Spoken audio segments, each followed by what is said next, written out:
Hi there, I'm Yinka Ade. Welcome to my channel. On here, I share strategies, tips, disciplines to help you think critically, grow in knowledge, and lead a life guided by wisdom. I also share lots of strategies to help you become a confident, better writer. All of that combined together will help you to ultimately excel in all areas of life. So welcome to my channel. I have a brand new topic for you today. Today we're going to be talking about the modes of writing. So various modes of writing. I'm going to be focusing on the 4 popular modes of writing. Why is this key? Why do we actually have to know the modes of writing? Well, in a certification exam, and if you have to sit for a professional or certification exam, you'll be presented with a rhetorical situation and then asked to decide on the mode of writing that fits that rhetorical situation. So it's important to know the different modes of writing. Also, you might be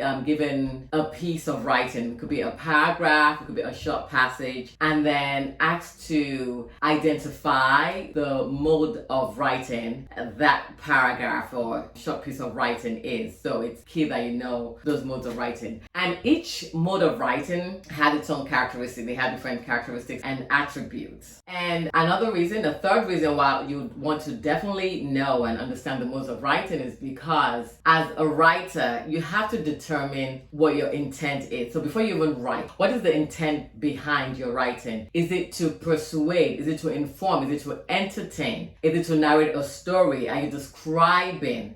Are you just, informing or just explaining? So that's key, because for all of the different scenarios that I just described, you have to ensure that you use the accurate type of mode of writing once you determine the intent behind your writing. All right, so we're just going to jump right into it. Okay, so the first mode of writing that I'm going to talk about is descriptive writing. And what is that? So basically, just as the word says, descriptive writing is when you write to describe. So it involves a lot of details. What sets descriptive writing apart from the other modes of writing is that descriptive writing requires a lot of details. When you're writing descriptively, your goal is to appeal to the 5 senses of the reader: sight, taste. You want to appeal to the senses of the reader. In other words, you're painting a picture with words. So those are some of the attributes of descriptive writing. So many great examples. Poetry. When you read a poem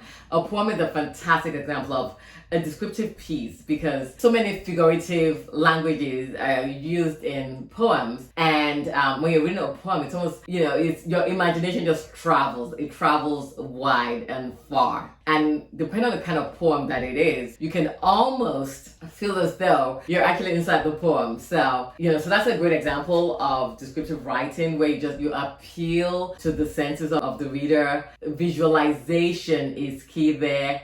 I just mentioned the use of figurative language depending on what type of writing it is. So that's that with descriptive writing. Another great example is a journal entry. In journal entry, you use a lot of words that just paint a picture for the reader. So a great example. All right, so the second mode of writing that I'm going to talk about is called expository writing. Expository writing or informative writing. So this type of writing involves the use of details, lots of details and facts, basically. It is devoid of emotion. So compared to descriptive writing, expository or informative writing is devoid of emotion. So your facts, you're explaining. And a great example is, say, you have to write a recipe on how to make lasagna, for example. You give the steps, you tell us what to do, and all of that. So it is devoid of emotion. Another example of expository or informative writing is a textbook. A textbook just has a lot of facts. It has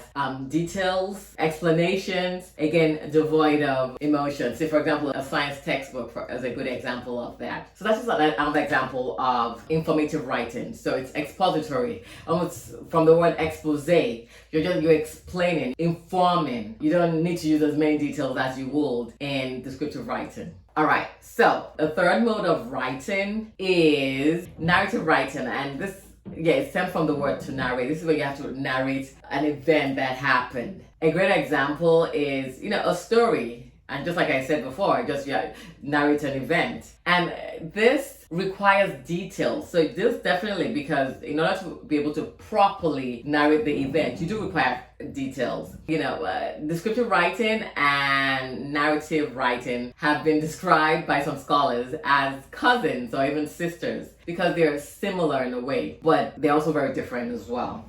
So to narrate, you're narrating an event that happened.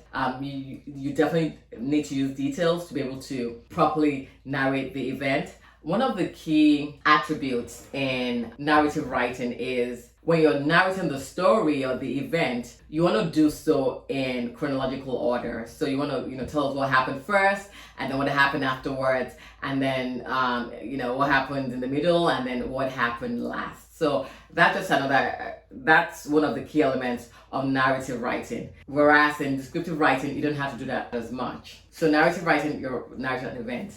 And then last but not least is persuasive writing, or sometimes also known as argumentative writing. This is where you have to convince the reader to take your position on a matter. So this is really where you have to use facts, you have to use details to support your position on that matter. And let's say an example. You have to write an essay about school uniforms. If you're for wearing school uniforms in schools, you don't want every single one of your points to be for wearing uniforms in school, because otherwise your argument will be unbalanced. You want to present a balanced argument. So yes, the bulk of your writing will focus on reasons why you believe school uniforms should be worn in all schools. But then you also want to throw in one or two counter arguments into your writing. But then, of course, you want to, in your conclusion, you want to ensure that you still drive home the point strongly that you believe that school uniforms should be worn in all schools. So that's just a great example of persuasive, or otherwise known as informative writing. Your goal is to convince.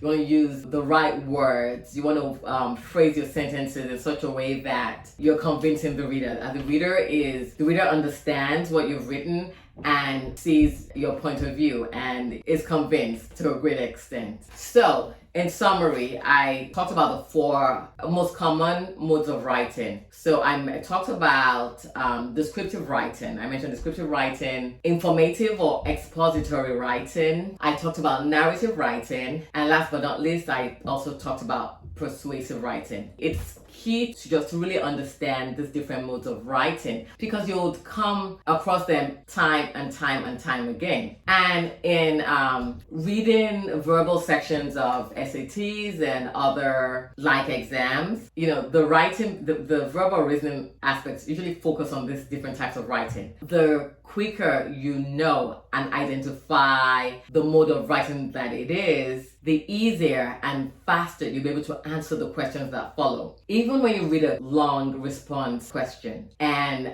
they're asking you to write, once you fully understand the different modes of writing, you'll be able to know they are asking me to write maybe a descriptive piece. Oh, they're insinuating that I write a narrative piece, and so on and so forth. So it's key. And even as a writer as well, say for example, you wanted to write a poem or even a non-fiction.